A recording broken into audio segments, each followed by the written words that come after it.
All right. Whenever you're, When you go right ahead. well, good morning. Thank y'all for being here. So as I was saying, my name is Rusty Yerkes. I'm one of the finance professors in the Brock School of Business. I've been at Sanford since 2012. So this is about my 13th year here. Appreciate y'all taking time to drop in. We have an exciting course that is new and so a couple just important dates that I would want you to know about.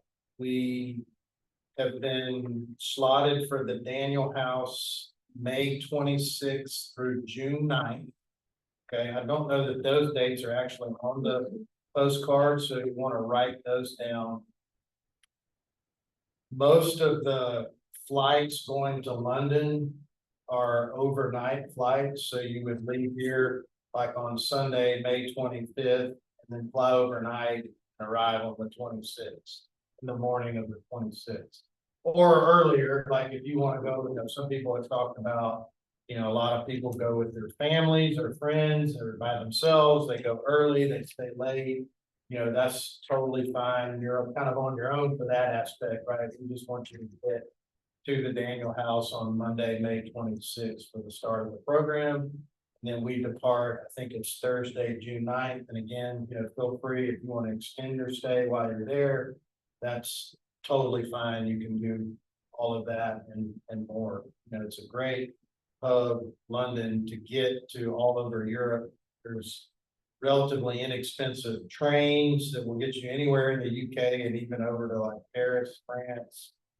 And from there, you can go all over. And then flights to like Ryanair, if you've ever heard of Ryanair.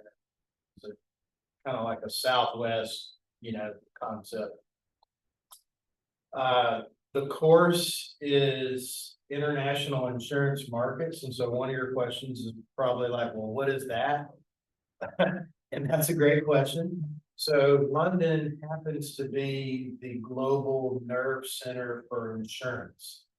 So almost all of the insurance companies in the world and many of the brokers have an office in London.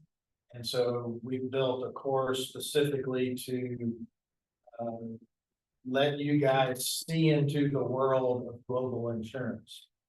And what that looks like, most people, when you think of insurance, you think of like Geico and Allstate and State Farm and Progressive, because that's what we see through mass market advertising.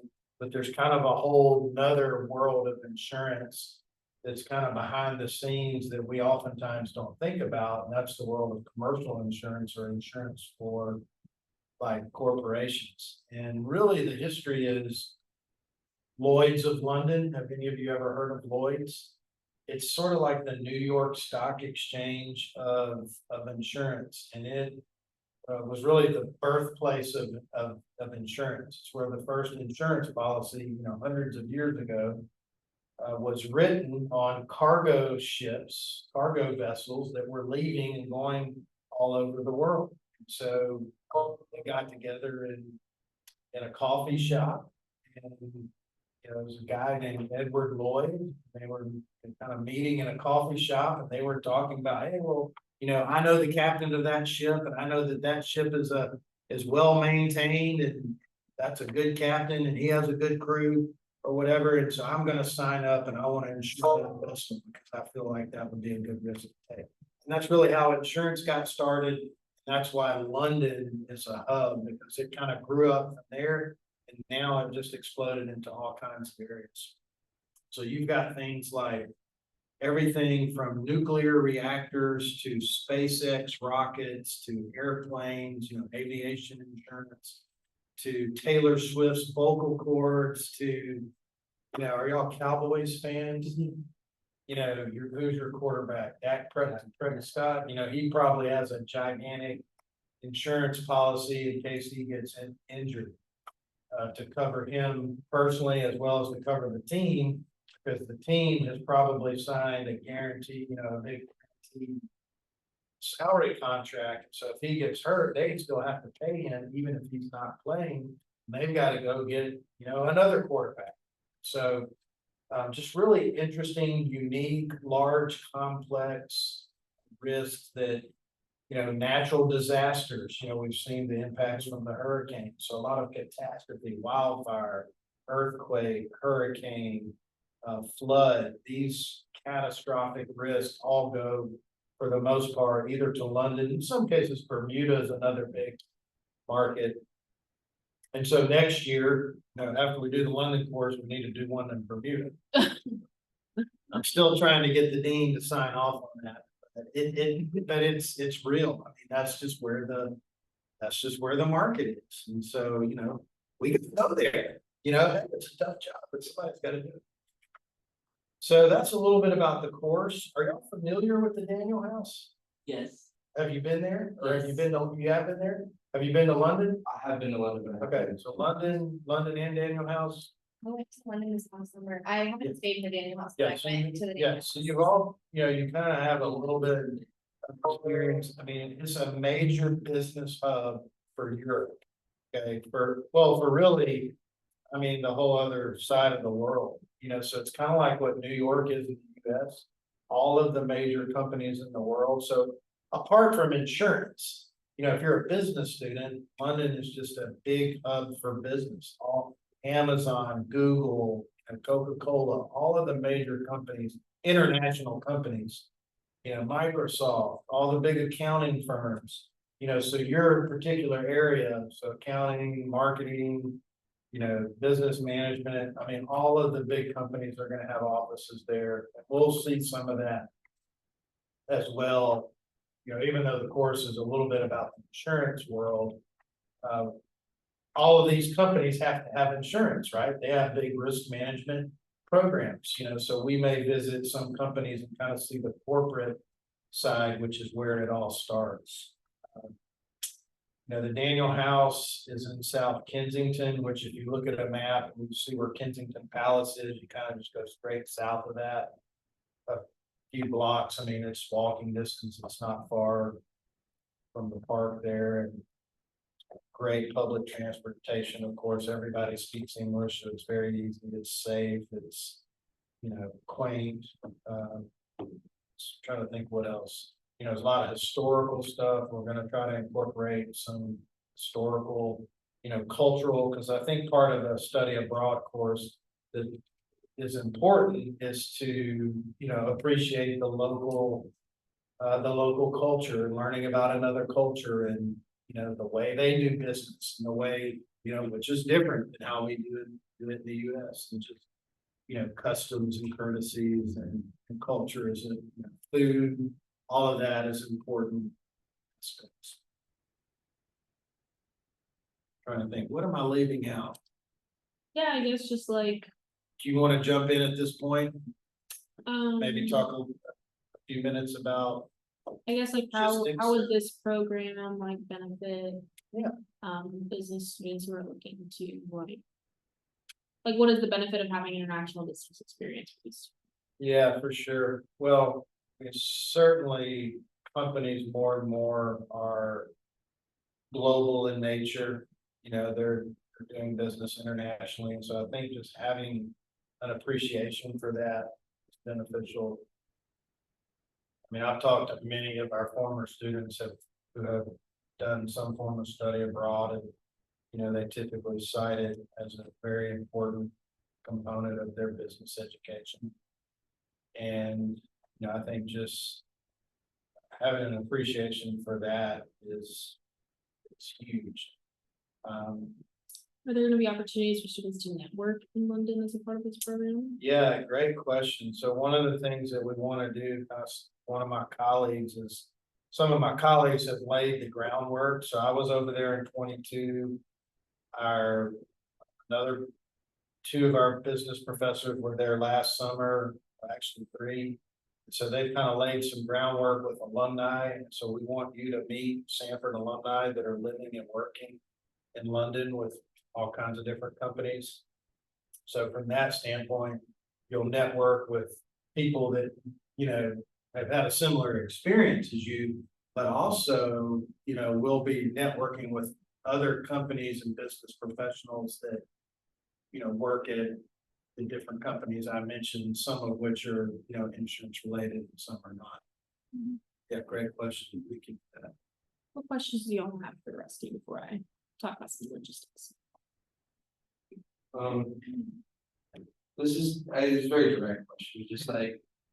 If you were looking to like hire someone and you saw they had international experience studying through the study abroad program or any other way, would that, do you think, does that help like you stand out? Like just finding a job wise? I think it certainly can. So you said accounting, right? I'm Finance. between finance and accounting, yeah, still the same. I mean, the reality of it is, you know, all of the major accounting firms have offices there, right? Yeah, and, you know, all of the major companies will have offices in London. So I think just being conversant and kind of have an appreciation for the fact that, like, take a company like Coca-Cola. Only 50% of Coca-Cola's sales come from like North America. The other 50% come from outside the US. So if you're gonna work for, you know, a major corporation or for an accounting firm, or if you're gonna work in finance, it's an international, you know, you have to understand international issues. You know, the geopolitical concerns that are going on in the Middle East and the Ukraine. Issues with exchange rates and different currencies. I mean, these are issues that even companies right here in Birmingham have to deal with. Companies that, you know, Vulcan Materials and O'Neill Industries that sell products all over the world have to understand these issues, these global macroeconomic, some of which are macroeconomic, some of which are just day-to-day issues that you have to deal with when you're, you know, working for a company that is an international company.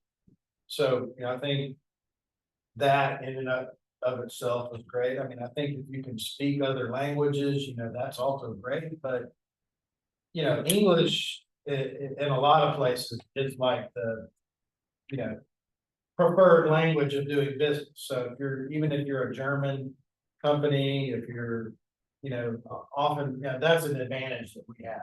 But yeah, it's a great question.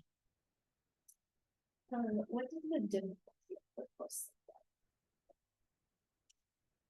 I want to be careful here, and not say not difficult. I mean, really, the purpose of this course is a hands-on experience, getting you guys to London and out with the companies that do business there, so you can see what it looks like. So it's Okay, more it's- almost like. Well, it's not really, yeah, it's not Just really. like the experience. Yeah, it's more of an experiential learning opportunity. Like, we're not gonna be sitting in a classroom. You know, I'm gonna give you some stuff to look at on the front end of the course, but when we go to London, we're gonna be meeting with companies and hearing from professionals and, you know, seeing how the business operates and learning from them. So our classroom is gonna be at Lloyd's, at Google, at Amazon, at Dale Underwriting Partners, or Willis Towers Watson, or Ascot Group. Does that make sense? Yes. Yeah, so in terms of difficulty, you're not gonna be. We're not having like exams per se. You know, we'll have you like write some stuff up based on your experience, but you know, it's an experiential learning course. Yeah. What else?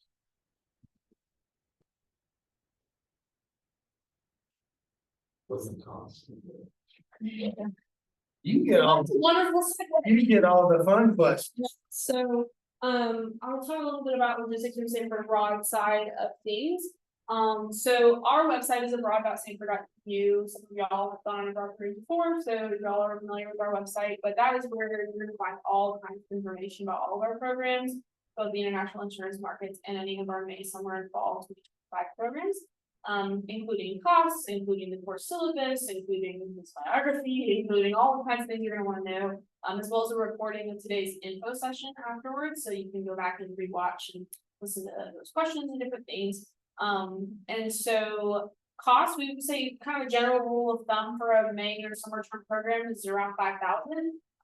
Certain countries are more or less depending on what is all occurred. Some programs are more or less than that depending on what's all included in the course of the program, where you're flying to, what's all included, and you're staying at the Daniel House, so you're staying on Sanford property, right? And you're getting the advantage of staying in a 5-story Victorian home right in the heart of London. That's gonna be steps or 2 right away from all the things that you're gonna want to see and do while you're there. And as he mentioned, you're able to either go to London early, stay afterwards, but once you are only able to actually stay in the Daniel House during the dates of your program. Any travel or stay that is outside of the bounds of the program is all on your own. But students will be responsible for booking their own flights, so you will be, going home after the semester ends, and you can fly from Dallas, you can fly from Orlando, you can fly from anywhere, and just say that this is going to be at London Heathrow Airport by next day and next time. For the group to meet and go forward. And Tom and Joe are our London-based team. They work, round the clock to make sure that students are supported in all aspects of London, whether it's academics, student life, any of those pieces. They will help coordinate those kinds of things for you. And even just like with international business, like we're studying abroad, so it's kind of the nature of the game, but like we work with folks that are 6 hours ahead, right? So like that very well could be your reality when you get into the working world, is that you're working with a team of people that are in different time zones. Even in the US, right? We've got like 3 or 4 different time zones in the US. So like if you end up living in LA and the other half of your team is in New York, so those are the top 2 markets in the country, right? Your 8 a.m. is their 11 a.m., right? Or something like that. So you have to learn how to work in that kind of environment, how do you need to prepare ahead of time to be able to get things done on time when people are in different time zones. So just another perk too of learning about international business in general. But all the logistics side is really handled by Sanford Abroad, so there are going to be things that we coordinate on your behalf. Things like medical insurance and certain in-country transportation needs and those kinds of things will all be housed underneath the program fee. And there is a program fee for all programs regardless, May, summer, and fall. And like I said, all of these costs are on our website at abroad.sanford.edu, billable and non-billable. Billable meaning there's an actual line item in your Sanford e-bill for it, i.e. tuition, app fee, for those things, and then non-billable would be things that fluctuate depending on your spending habits. So that airfare, if you have points or credit card miles, things like that can be used towards a flight, that can lower the cost. We put a line in there for personal spending estimate. If you spend more or less than that, changes the price. Do y'all have a passport?